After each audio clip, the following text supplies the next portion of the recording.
মশলা করব। যে আলুগুলো কেটে রেখেছি, টমেটো লাগবে, চাল মগজ, কাজু বাদাম, লঙ্কা, আদা। হ্যাঁ, কড়াইয়ে তেল দিলাম, ভালো করে ভেজে নেব।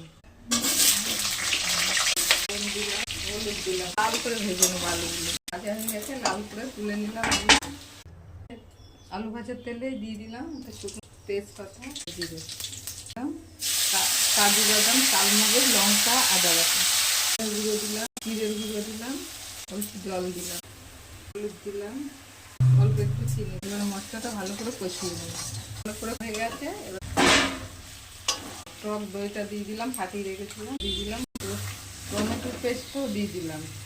তারপরে জল দেবো, লাগলে দেবো, জল যদি না লাগে তাহলে আর দেবো। দিতে হবে, সিদ্ধ হয়নি আলুগুলো, অল্প করে দেবো। দিয়ে একটু ধনেপাতা ছিটিয়ে দিই। কোনো নিরামিষ, নিরামিষ সম্পূর্ণ, পেঁয়াজ দিইনি, সম্পূর্ণ নিরামিষ, রসুন পেঁয়াজ ছাড়া।